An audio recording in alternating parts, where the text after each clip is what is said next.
Well, American tuners. As you can imagine, this list was not easy to make, as American cars are not really known for their tuning potential. But I did try my best, so cut me some slack. Before the video begins, I want to remind you there's only one day left to purchase the limited time only Vehicle Virals merchandise, All Cars Matter. I know it would help if I were to actually wear the merchandise on video so you guys can see how awesome it is, but I had to rush the campaign, that way you guys can get it before Christmas. But if it makes a difference, the shirt that I have on, it's actually the same shirt that I'm selling, but with a different design. And let me tell you, the quality, very good. If you are interested in supporting the channel by purchasing something, you can go to bonfire.com/vehiclevirals. I'll also put a link down in the description. That said, let's begin. The first American tuner on the list is the Dodge Neon SRT4. And let's just get this out the way. No matter what I say about this car, people will automatically dismiss it and make fun of it because, you know, it's a Neon. But the truth is that the Neon SRT4 is more of a performer than it gets credit for. Until this day, it still has a dedicated fan base. This is a car that falls somewhere in between import tuners and American muscle cars, since it's both good in straight line performance and tight corners. Back when the Neon SRT4 was first being produced, it was the quickest car in Dodge's lineup, second only to the Viper. It originally sold for around $20,000 at the time and kept pace with vehicles that went for more than $30,000, and that alone deserves credit. Its 2.4 liter turbocharged engine used in the first model year produces 215 horsepower and 245 pound-feet of torque, while the 2004 and 2005 model years produced 230 horsepower and 250 pound-feet of torque, while also including a limited slip differential. But according to many auto journalists, the 230 horsepower Dodge advertised was underrated. Apparently the Neon SRT4 produced more power. Whether you want to mod it to compete with either supercars or you just desire much more torque steer, this car is very tune friendly. You can either take the do-it-yourself route or take the Mopar route, where you can purchase the right tuning package that better suits your needs. You can get the Stage 1 10 horsepower gain, Stage 2 35 horsepower gain, or Stage 3 120 horsepower gain. But of course, if you want more out of the turbocharged 4-cylinder engine, you'd go with the do-it-yourself route. The next car is a Chevy COBALT SS. First the Neon and now the COBALT?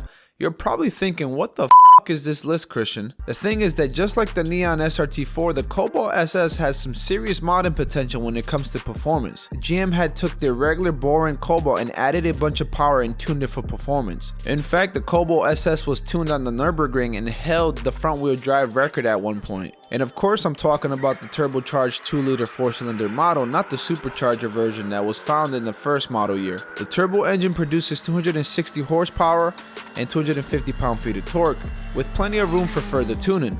Honestly, this has to be one of the most underrated cars of all time. You probably won't believe some of the cars the COBALT SS was faster than on Car and Driver's Lightning Lap. Some of those cars include the Subaru Impreza WRX STI, Lancer Evolution MR, and Volkswagen R32. Not bad for a front-wheel drive car. And since the COBALT SS looks like a regular COBALT, it can be considered a sleeper. If you can look past the not-so-charming interior and boring-looking exterior, you can own a COBALT SS for a lot less than most people realize. You just have to keep an eye out for them, as they are typically hiding in dealer lots waiting for the right owner. Which one do you think is a better car, the Dodge Neon SRT4 or the Chevy COBALT SS? The third American tuner car on the list is the Cadillac CTS-V. Either the first or the second generation. When someone asks you about good tuner cars, a Cadillac is probably one of the last cars that comes to mind. While it might not be your normal everyday tuner, the truth is it's one of the most tunable sedans money can buy, and quite frankly, probably the best sedan GM has ever built. At one point, the CTS-V held the title for the fastest production sedan around the Nürburgring. Upgrade the throttle body, install a bigger fuel pump, bigger injectors, and a bigger intercooler, and you'll be well into supercar territory. Funny thing is that the second generation models are arguably already in supercar territory, so you can only imagine what further modifications can do. Hennessy Performance offers packages for those that just want to buy their way into insane performance. They offer the package for 750 horsepower, 800 horsepower, and even 1000 horsepower. That comes with a warranty of 3 years, 36,000 miles. Whether you opt in for the earlier version that is equipped with the LS6 5.7 liter or the 6 liter LS2, you're sure to get a lot out of your CTS-V. If you're not much of a tuner, want a supercar slayer, and have lots of spare cash laying around, you can just opt in for the newer 3rd generation CTS-V that carries a supercharged 6.2 liter V8 engine, which hits 0 to 60 miles per hour in just 3.7 seconds. The next car is a Ford Focus RS, arguably the most exciting car on this list. It's the newest addition to the rally car segment here in the US, and boy did it shake things up when it first released in 2016. It took aim at cars like the STI, Golf R, and whatever is left of the Evos, its main challenger being the Honda Civic Type R. If I'm not mistaken, it might be the first Ford RS available for us to buy here in the US. And to be honest, Ford knocked it out of the park with this one. It has a reinforced chassis, an all-wheel drive system, Recaro seats, Brembo brakes, electronically adjustable shocks, a 6-speed manual transmission, and a drift mode. That's right, a drift mode in which the Focus RS becomes a rear-wheel drive car. While some may point out that the Focus RS was designed by Europeans, it still carries a Ford badge and is sold in the US, so it deserves a spot on this American tuner car list. Essentially, it carries an upgraded version of the engine found in the Ford Mustang EcoBoost. It's a 2.3-liter turbocharged 4-cylinder engine that produces 350 horsepower and 350 pound-feet of torque. Fully stocked, the Focus RS can sprint from 0 to 60 in 4.6 seconds. A simple tune can up the horsepower to around 400 using the stock twin-scroll turbocharger. With that power alone, you'll be able to embarrass most casual Ferrari and Porsche drivers, especially in twisty roads. Don't take my word for it when I say this car is amazing. Just look up reviews and you'll realize that the Ford Focus RS exceeded most reviewers' expectations. The next car is a Fox body Ford Mustang. First introduced in 1979, tuners have unlocked all types of potential with the Fox body. In the last several years, this version of the Mustang has exploded in popularity within young car enthusiasts, and for a good reason. They are relatively inexpensive to own, and it's an easy platform to mod. Aftermarket parts are practically endless. I mean, it is a Mustang after all. Factory performance parts are also extremely abundant since Fox body shares some of the same parts used in the newer Mustangs. While some might lean towards getting their performance directly from Ford performance parts, the truth is you'll be better off going aftermarket. And with all the documented results from Fox body Mustang owners available online, you really can't go wrong. Just keep in mind that unlike the newer Mustangs that offer ABS, traction control, and stability control, the older Fox body Mustangs offer a true driving experience, meaning that if your goal is to push a modded Fox body Mustang, you better be a good driver. The later Fox body models carry the 5-liter V8 engine that produces 225 horsepower and 300 pound-feet of torque, which is a milestone since that was the first time Ford Mustang passed the 200 horsepower mark. The best thing about the Fox body is that you can easily make it into whatever you want.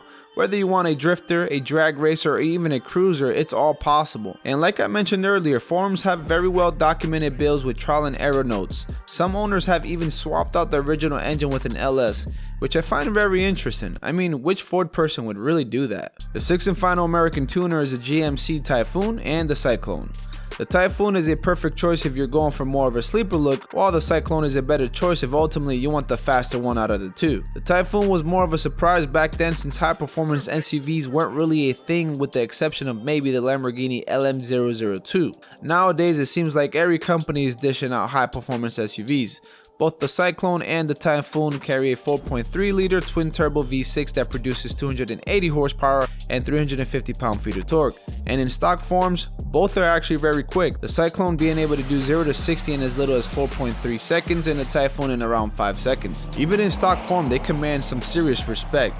Swap out the 4-speed automatic transmission for a real man 6-speed manual transmission, and swap out the turbo for a bigger one and you'll have a crazy fast all-wheel drive pickup or SUV. Sadly, not many of them were produced. The Cyclone was only produced for a year while the Typhoon was available a year later for only 2 years. So if you're in the market for one of these two, you'll really have to be on the lookout and be patient. They are available. In fact, I was able to find many Typhoons for around $15,000 and ones with low mileage for around $30,000. Cyclones on the other hand are much harder to find since it's typically the favorite choice between the two. Remember guys, last day to get your limited time only Vehicle Virals merchandise. All cars matter. Bonfire.com/Vehicle Virals. I also have a link down in the description. As always, if you enjoyed the video, make sure to hit that like button. If you haven't already, make sure to subscribe with notifications on. That way you don't miss out on my next upload. Is there an American tuner you think I miss? If you think so, make sure and comment below and let me know what that is. As always, thanks for watching.